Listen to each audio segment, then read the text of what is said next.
మంత్రివర్గంలో ఎవరెవరికి ఇప్పుడు 6 ఖాళీలు కనబడుతున్నాయి కదా. 6లో మనకు సామాజిక వర్గాల వారిగా చూసుకుంటే రెడ్డి సామాజిక వర్గం ముందు, రెడ్డి సామాజిక వర్గంలో గట్టిగా అడుగుతుంది కోమటిరెడ్డి రాజగోపాల్ రెడ్డి. ఆయన నల్గొండ జిల్లా మునుగోడు శాసనసభ్యుడిగా ఉన్నారు.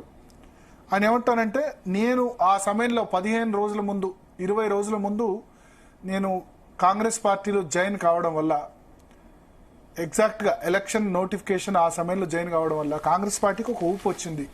మేము జాయిన్ కాకుంటే కాంగ్రెస్ పార్టీకి ఊపు వచ్చేది కాదు. అప్పటి వరకు కూడా బీజేపీకి అప్పర్ హ్యాండ్ ఉండేది. మేము బీజేపీ నుంచి జాయిన్ కావడం వల్ల కాంగ్రెస్ పార్టీకి ఊపు వచ్చింది. ఆ సమయంలో మాకు హామీ కూడా ఇచ్చారు. స్వయంగా రాహుల్ గాంధీ కానీ సునీల్ కనుగోలు కానీ వాళ్ళందరూ మంత్రి పదవి ఇస్తామని హామీ ఇచ్చారు. సో తన అన్న క్యాబినెట్ లో ఉన్నాడు కాబట్టి తనకు ఇవ్వకూడదు క్యాబినెట్ అన్నది తప్పు. అన్నదమ్ములు ఇద్దరు ఉన్న క్యాబినెట్లు గతంలో చాలా ఉన్నాయి. ఇప్పుడు ఇస్తే తప్పేంది? కోమటిరెడ్డి వెంకటరెడ్డి ఉంటే ఒకటే జిల్లా కూడా ముగ్గురు ఏమవుతారంటే, ఒకటే జిల్లా ముగ్గురు రెడ్డిస్ అవుతారు. ఉత్తమ్ కుమార్ రెడ్డి, కోమటిరెడ్డి వెంకటరెడ్డి, రాజగోపాల్ రెడ్డి. ఇవన్నీ హడిల్స్ కావు. క్యాబినెట్ విస్తరణలో పార్టీ కోసం ఎవరు పనిచేస్తారు, ఎఫిషియన్సీ ఏంది అన్నది కన్సిడర్లోకి తీసుకోవాలని రాజగోపాల్ రెడ్డి అంటారు. అయితే రాజగోపాల్ రెడ్డి వ్యతిరేకించిన వాళ్ళు ఆయన బీజేపీ పోయి మునుగోడు బై ఎలక్షన్ తెచ్చారు, బీజేపీ బలం వచ్చేలా వ్యవహరించారు, అటువంటి వ్యక్తికి ఎట్లా ఇస్తారు అని చెప్పి ఆయన అంటారు. ఆయన ఏంటంటే, నేను ఒకవేళ ఈ నల్గొండ జిల్లాను అడ్డకట్టుకుంటే నేను ఎల్బీ నగర్ టికెట్ అడిగాను. ఎల్బీ నగర్లో కూడా పోటీ చేసి గెలిచేవాడిని. అప్పుడైతే హైదరాబాద్ కోటా అయ్యేది. కానీ సరే, పార్టీ నిర్ణయం మేరకు మళ్ళీ మునుగోడులోనే కంటెస్ట్ చేశాను. నా వల్ల మూమెంటం వచ్చింది, నాకు హామీ ఇచ్చారు, దాన్ని నిలబెట్టుకోవాలని ఆయన అంటున్నారు.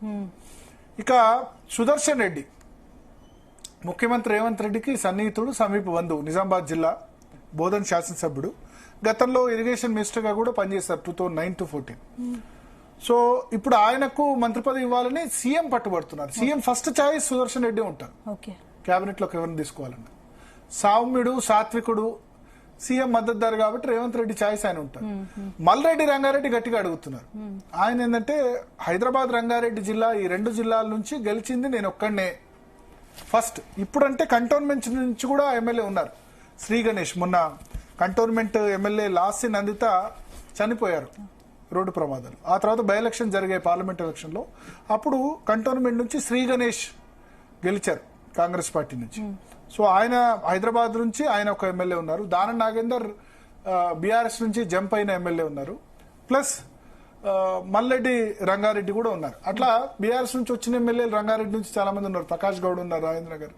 కానీ బీఆర్ఎస్ నుంచి వచ్చిన ఎమ్మెల్యేలకు ఎవరికి కూడా మంత్రి పదవి ఇచ్చే అవకాశం లేదు. ఎందుకంటే కోర్టులో కేసులు ఇవన్నీ పెండింగ్ లో ఉన్న పరిస్థితి. సో అందుకని ఇప్పుడు ఇక్కడ మల్రెడ్డి రంగారెడ్డి ఇబ్రహీంపట్నం నుంచి అత్యధిక మెజారిటీతో గెలుపొందారు. హైదరాబాద్ రంగారెడ్డి మొత్తం ఈ 2 జిల్లాల్లో ఏకైక వ్యక్తి గెలిచింది మల్రెడ్డి రంగారెడ్డి కాబట్టి ఆయన కూడా అడుగుతున్నారు. సో రెడ్డి కోటాలో వీళ్ళ ముగ్గురు మధ్య ప్రముఖంగా పోటీ వినిపిస్తుంది. ఇంకా చాలా మంది ఎమ్మెల్యేలు ఉన్నారు. ఎందుకంటే కాంగ్రెస్ లో గెలిచింది మెజారిటీ రెడ్డి ఎమ్మెల్యేసే. ఈ ముగ్గురులో ఒకళ్ళకో లేదా ఇద్దరికో అవకాశం వస్తుంది.